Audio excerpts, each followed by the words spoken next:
You're kneeling in the mud of your rice paddy in 1783, watching the tax collector measure your family's entire harvest. The numbers don't lie. After the government takes their share, you'll have enough rice to feed your children for maybe 3 months. Behind you, your wife is already gathering acorns and tree bark, preparing for the famine she knows is coming. This isn't the romanticized vision of peaceful rural life that dominates popular culture. This is the reality of being a peasant in feudal Japan, where feeding the samurai class, the merchants, and the government meant that the people who grew the food were often the first to starve. Where a bad harvest didn't just mean hunger, it meant watching your neighbors sell their children to survive and making impossible choices about which family members would eat and which would not. Today, we're entering the brutal world of Japan's peasant class to discover how 90% of the population survived in a system designed to extract every grain of rice from their fields, every coin from their pockets, and every ounce of strength from their bodies, leaving them to face war, famine, and crushing taxation with nothing but their wits, their community bonds, and a desperate will to survive. Introduction. The Edo period is often portrayed as a time of peace and prosperity, but this narrative ignores a harsh truth. The peace was built on the systematic exploitation of Japan's peasant class. Under the Tokugawa system, peasants weren't just farmers. They were the economic engine that powered the entire feudal structure. The saying, Hyakushiowa, Ikasazu, Korosazu, keep the peasants alive, but don't let them prosper, wasn't just policy, it was the foundation of social control. The class system placed samurai at the top, followed by farmers, then artisans, then merchants. But this theoretical respect for farmers masked a brutal reality. Peasants were valued only for their productivity, not their humanity. The average peasant family paid between 40 to 60% of their harvest in taxes, but during crisis years, this could rise to 80% or higher. Unlike modern taxation systems, these weren't based on surplus income. They were calculated on total production, meaning peasants often paid taxes on rice they needed to survive. The population statistics tell the story. During the 265 years of Tokugawa rule, Japan's population remained essentially stagnant at around 30 million people. This wasn't because of low birth rates. It was because famine, disease, and malnutrition killed people as fast as they could be born. Regional variations in suffering were extreme. While some domains developed relatively enlightened policies that helped peasants survive, others implemented extraction systems so brutal that entire villages disappeared from the historical record. The survival strategies that peasants developed weren't just about food.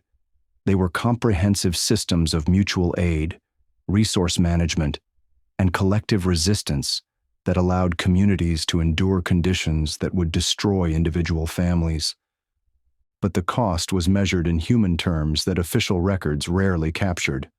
Stunted growth from childhood malnutrition, shortened lifespans, and the psychological trauma of making choices no parent should ever face. Chapter 1. The Machinery of Extraction. In 1789, a village headman named Ichirobi from Shina province kept detailed records of his community's desperate struggle against taxation. His diary reveals that after paying the land tax, the special levies, and the voluntary contributions demanded by local officials, his village had to choose between seed rice for next year's planting and food for the winter months ahead. The taxation system in feudal Japan wasn't designed to fund government services. It was a machine for extracting maximum resources from peasants while keeping them just barely alive enough to continue producing. The basic land tax, called nengu, was calculated using a complex system that favored the authorities at every step. Officials would assess the theoretical productivity of each rice paddy, then demand payment based on that assessment regardless of actual harvest conditions. Tax assessments were calculated using ideal weather conditions and perfect farming techniques as the baseline. When drought, floods, or pests destroyed half the crop, peasants still owed taxes on the full theoretical yield, a system that guaranteed suffering regardless of circumstances beyond their control. Regional tax rates created a brutal lottery of survival across Japan. The Sendai domain extracted up to 80% of peasant production, while relatively lenient domains like Tosa took only 40%. But even in the most merciful territories, peasants lived constantly on the edge of starvation. Tax collectors arrived like occupying armies, bringing armed escorts and using rigged measuring tools. Their containers held more grain than standard measures, their weights were deliberately heavy, and their calculations always favored the government, turning collection into theater designed to crush peasant spirits along with their resources. Beyond the basic land tax, peasants faced a bewildering array of additional levies. There were taxes for road maintenance, bridge repair, official travel expenses, military campaigns, and disaster relief.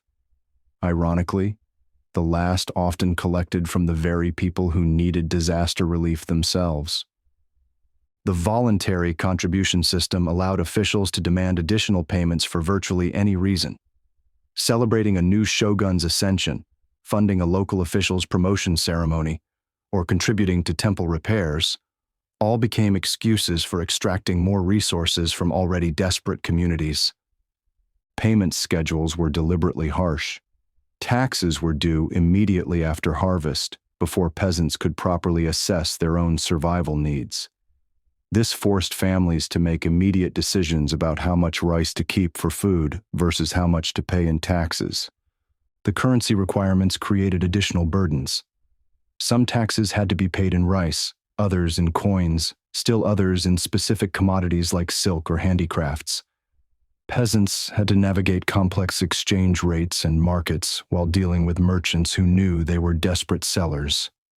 Record-keeping was deliberately complex and favored officials.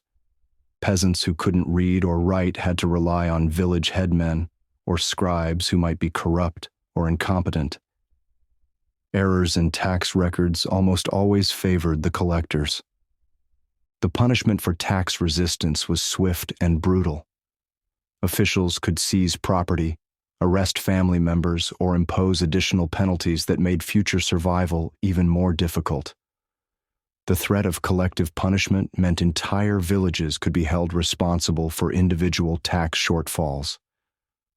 Some domains experimented with alternative tax systems, but these often proved even more exploitative. Fixed tax rates that didn't adjust for poor harvests, taxes paid in finished goods that required peasants to engage in manufacturing, or labor tribute systems that took peasants away from their own fields during crucial farming periods. Chapter 2. When the Armies Came. In 1600, during the build-up to the Battle of Sekigahara, a farmer named Madashiro from Mino Province recorded in his family chronicle how Tokugawa forces borrowed his entire year's harvest to feed their troops, leaving his family to survive on wild vegetables and the bark of pine trees. War in feudal Japan didn't just threaten peasants with violence. It systematically destroyed their ability to survive through the deliberate consumption of their resources by armies that treated rural communities as mobile supply depots. The Sankenkutai system, which required daimyo to travel regularly between their domains and Edo, created a constant military presence on Japan's roads. These weren't just ceremonial processions. They were armed forces that demanded food, lodging, and supplies from every community they passed through. Military logistics in pre-modern Japan operated on a simple principle. Armies fed themselves from the countryside they traversed. This wasn't considered theft. It was an understood obligation that peasants owed to their military superiors. The shocking reality was that friendly forces were often more destructive to peasant communities than enemy armies. Enemy forces might loot and move on, but Allied forces expected to be supplied, housed, and supported for extended periods. Advance parties would arrive days before main army units to survey available resources and make demands on local communities. These demands weren't requests. They were orders backed by the threat of violence against anyone who couldn't or wouldn't comply. Food requisitions during military campaigns could strip entire regions of their stored grain. Armies calculated their supply needs based on optimal foraging conditions, meaning they took more than communities could spare and left peasants to face the consequences. The timing of military movements often coincided with harvest seasons, forcing peasants to choose between gathering their crops and fleeing from advancing armies. Families who stayed to protect their fields risked being caught between opposing forces.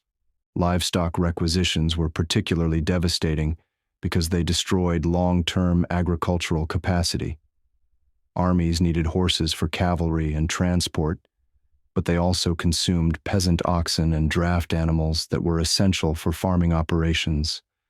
The sheltering system required peasant families to house military personnel in their homes. This wasn't just an inconvenience, it was a dangerous invasion that could result in theft, violence, and sexual assault with no legal recourse for victims. Forced labor demands took peasants away from their own fields during critical farming periods. Armies needed porters, guides, construction workers, and support personnel, and they simply conscripted peasants regardless of the impact on local agriculture.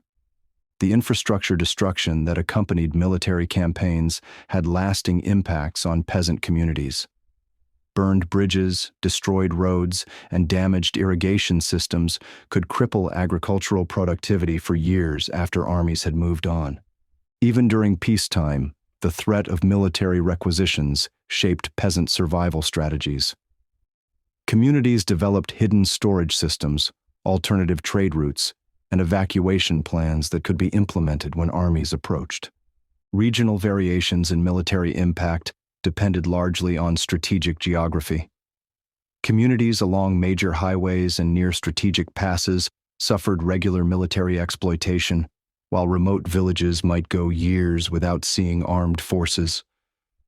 The psychological impact of military presence created lasting trauma in rural communities. The knowledge that armed men could arrive at any time and take whatever they wanted created a climate of fear that affected every aspect of peasant life. Chapter 3: The Anatomy of Famine. In 1783, during the Tenmei famine, a village headman named Qiu Zeman from Diwa province wrote to his brother describing the unthinkable. Families in his community were abandoning their youngest children at temple gates, hoping the monks might have enough food to keep them alive when their own parents could not.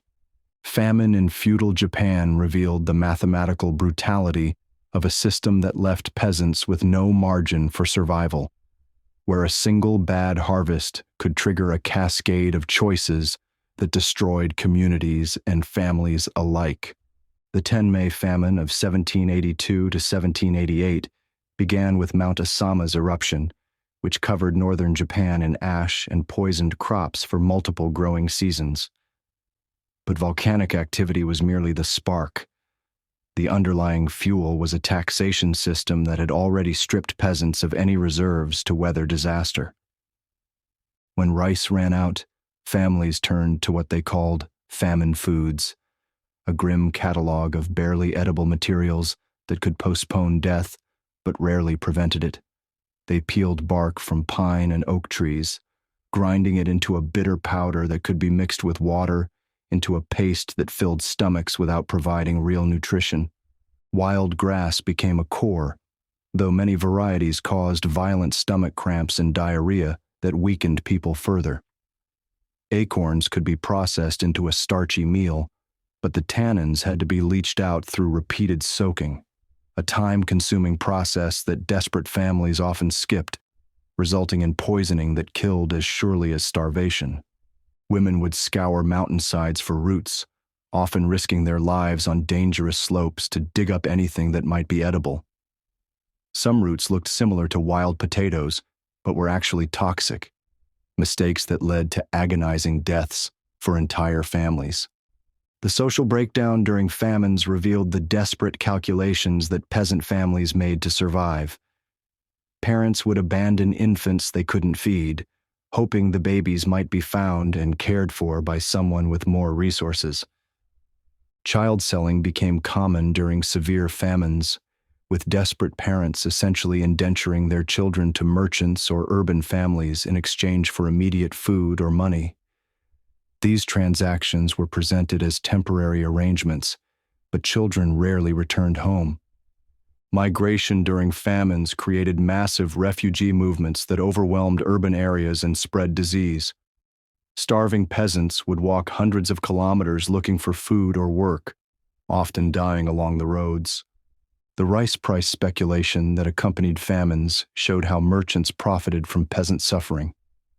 Wealthy traders would hoard grain during shortages, driving prices even higher and making survival impossible for families with limited resources.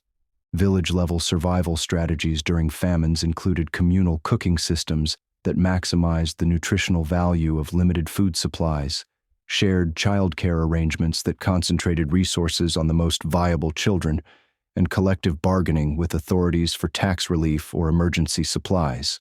The mortality patterns during famines weren't random. They followed predictable social hierarchies. The elderly and very young died first, followed by women of childbearing age, with adult males having the highest survival rates because of their economic importance. Recovery from famines took years, or even decades. Communities that lost significant portions of their population struggled to maintain agricultural productivity, leading to long-term economic depression that made them vulnerable to future crises. The psychological trauma of famine survival created lasting changes in peasant culture. Communities developed superstitions, religious practices, and social norms that reflected their understanding of how quickly prosperity could turn to starvation. Chapter 4: The Economics of Survival. In 1742, a widow named Osan from Mutsu province developed what she called ghost rice, a mixture of actual rice stretched with ground acorns, tree bark powder, and wild grass seeds that could make a single cup of grain feed her family of 4 for 3 days, though the bitter taste reminded them daily of their desperation. Peasant survival in feudal Japan required economic strategies that operated in the shadows, creating hidden wealth streams that tax collectors couldn't see and building resources through methods the official system never recognized. The most successful peasant families became masters of invisible income. They raised silkworms in hidden corners of their homes, wove cloth during winter months, carved wooden tools for neighbors, and provided services that generated coins the tax assessors never knew existed. Grain hiding became an art form passed down through generations. Farmers learned to construct false floors in storage buildings, bury ceramic jars in seemingly random locations, and even hollow out the wooden beams of their houses to create secret compartments where rice could survive searches and confiscations. Women developed networks of resource sharing that operated entirely outside official notice. They would trade preserved foods, share child care responsibilities, and create informal credit systems based on personal relationships rather than written contracts. Economic activities that left no records for authorities to tax or control. Bartering systems allowed peasants to exchange goods and services without using official currency that could be taxed or confiscated. These informal economies operated on credit, mutual obligation, and community trust rather than monetary transactions. Peasant families became experts at concealing wealth and resources from official scrutiny. Community resource pooling allowed villages to maintain collective assets that individual families couldn't afford. Shared tools, communal storage facilities, and group purchase arrangements helped communities achieve economies of scale. The timing of economic activities was carefully coordinated to avoid conflicts with tax collection and military obligations. peasant families planned their income-generating activities around the demands of the official system while maintaining their survival priorities. Credit arrangements within peasant communities operated on principles of mutual aid rather than profit. Families would lend resources to neighbors during emergencies, understanding that they might need similar help in the future. Market participation required careful calculation of risks and benefits. Peasants had to decide when to sell surplus production for cash versus keeping it for family consumption or emergency reserves. The development of specialized skills allowed some peasant families to achieve relative prosperity despite systemic exploitation. Expertise in carpentry, metalworking, textile production, or other crafts could provide income sources that were less visible to tax collectors. Regional economic networks connected peasant communities across domain boundaries, allowing for trade relationships that could provide alternative supplies during local shortages or economic opportunities during prosperous periods. The maintenance of family economic records, even by illiterate peasants who relied on oral traditions or simple marking systems, was essential for tracking resources, planning for seasonal needs, and managing complex survival strategies. Chapter 5: Community Bonds and Mutual Aid. In 1756, when a fire destroyed most of the houses in the mountain village of Yamakawa, the community implemented a rebuilding system called yui. Every family contributed labor and materials according to their ability, ensuring that no family faced homelessness despite having lost everything in the disaster. The survival of peasant communities in feudal Japan depended on social institutions that created collective security networks capable of helping families endure individual crises that would otherwise prove fatal. The village council system, known as yori, operated as both a governance structure and a mutual aid organization. These councils made decisions about resource allocation, resolved disputes, and coordinated community responses to emergencies. Cooperative labor arrangements allowed communities to accomplish tasks that were beyond the capacity of individual families. Rice planting, harvesting, house construction, and infrastructure maintenance were organized as community activities that distributed both work and benefits. The shocking reality was that peasant communities often had more effective social safety nets than urban areas, or even samurai households. The mutual dependency created by shared hardship fostered genuine community solidarity. Marriage networks were carefully managed to create inter-village alliances that could provide mutual support during crises. Families would arrange marriages that connected their community to others with different economic strengths or geographic advantages.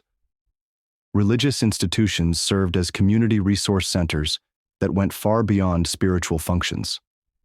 Buddhist temples and Shinto shrines provided emergency food storage, community meeting spaces, and neutral grounds for resolving disputes. The adoption system allowed communities to care for orphaned children and provide support for elderly residents who lacked family resources. These arrangements created extended family networks that crossed biological boundaries. Information sharing networks kept communities informed about tax policy changes, weather conditions, market prices, and political developments that could affect their survival strategies. These informal communication systems were often more reliable than official channels.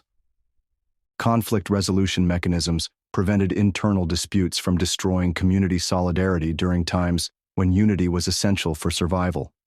Village leaders developed sophisticated mediation techniques that preserved relationships while addressing grievances. Collective bargaining with authorities allowed communities to negotiate as units rather than as individual families. Village headmen would represent entire communities in discussions with tax collectors, military commanders, and domain officials. Emergency response protocols had been developed through generations of experience with natural disasters, famines, and military emergencies. Communities had established procedures for evacuating vulnerable populations, protecting essential resources, and maintaining order during crises. The maintenance of community assets, irrigation systems, storage facilities, roads, and bridges required ongoing cooperation that reinforced social bonds while providing practical benefits that supported individual family survival. Cultural traditions that emphasized community solidarity were actively maintained and transmitted to younger generations. Festivals, ceremonies, and seasonal celebrations reinforced the social connections that made mutual aid systems possible. Chapter 6: Resistance, Adaptation, and the Will to Endure. In 1764, a peasant named Sugoro from Shimosa province led a direct petition to the shogun protesting his domain's brutal taxation policies, knowing that the action would likely cost him his life, but believing that his sacrifice might bring relief to his community's suffering. Peasant resistance in feudal Japan wasn't just about dramatic uprisings. It was a continuous process of adaptation, negotiation, and quiet defiance that allowed communities to maintain their humanity despite systematic oppression. The petition system provided a legal but dangerous avenue for peasants to seek relief from abusive policies. These appeals, called direct petitions, bypassed local authorities and appealed directly to higher officials, but the penalties for unsuccessful petitions could include execution. Passive resistance took many forms that were difficult for authorities to detect or punish. Peasants would underreport harvests, hide productive land from assessors, or delay tax payments while claiming various technical difficulties. The Uki uprising tradition represented the ultimate form of peasant resistance. Organized rebellions that could involve thousands of participants across multiple villages. These uprisings were carefully planned operations that used sophisticated communication networks and tactical coordination. The shocking truth was that peaceful petition efforts were often more effective than violent resistance. Successful petitioners could achieve tax reductions or policy changes that benefited entire regions, while failed uprisings typically resulted in increased oppression. Cultural resistance preserved peasant identity and values despite official attempts to reduce them to mere production units. Folk traditions, religious practices, and community celebrations maintained social bonds that transcended economic exploitation. Migration strategies allowed some peasants to escape impossible local conditions by relocating to domains with better policies or economic opportunities. These movements were often illegal, but provided alternatives to starvation or rebellion. Economic subversion included tax avoidance techniques, black market trading, and the development of alternative currency systems that operated outside official control. These activities allowed communities to retain more of their production despite extraction policies. The adaptation of survival techniques from generation to generation created accumulated wisdom about how to endure hardship while maintaining hope for better conditions. Elderly community members served as repositories of knowledge about past crises and successful survival strategies. Religious movements provided frameworks for understanding suffering while maintaining the spiritual strength necessary for continued resistance. Some Buddhist and folk religious traditions explicitly supported peasant resistance to unjust authority. Educational initiatives, despite official restrictions, allowed some peasant communities to develop literacy and numerical skills that improved their ability to navigate complex administrative systems and protect themselves from bureaucratic exploitation. The development of leadership within peasant communities produced individuals who could represent community interests, negotiate with authorities, and organize collective action when necessary. These leaders often sacrificed their own safety for community benefit. Long-term planning allowed successful peasant communities to think beyond immediate survival needs and work toward gradual improvement of their conditions. These efforts required sustained cooperation and shared vision that transcended individual family interests. Conclusion. The peasants of feudal Japan created something remarkable from their suffering, a network of survival strategies so sophisticated that entire communities could endure conditions designed to destroy them. Their legacy wasn't just endurance, it was the transformation of systematic oppression into collective strength. Unlike peasant societies that collapsed under similar pressures, Japanese rural communities developed cultural innovations that turned individual vulnerability into group resilience. The mutual aid systems they created, the economic networks they built in shadows, and the resistance strategies they refined became the foundation for survival that lasted centuries. What made Japanese peasant survival unique wasn't just their techniques, it was their ability to maintain hope and humanity while making choices that no people should have to make. They found ways to care for each other's children when parents couldn't, to share resources when they had almost nothing, and to preserve knowledge and culture even when their bodies were failing. Their story challenges our assumptions about power and resistance. These weren't just victims of oppression. They were active agents who shaped their own survival through intelligence, cooperation, and an unbreakable commitment to their community's future. The next time you consider what ordinary people can accomplish under extraordinary pressure, remember the peasants of feudal Japan, who fed a civilization that starved them, built communities that authorities tried to destroy, and created legacies of resilience that outlasted the system that oppressed them. Thanks for watching. In the next episode, we'll discover what happened when illness struck in feudal Japan, where traditional remedies could kill you faster than the disease, and where survival often depended more on luck than any medical knowledge available at the time.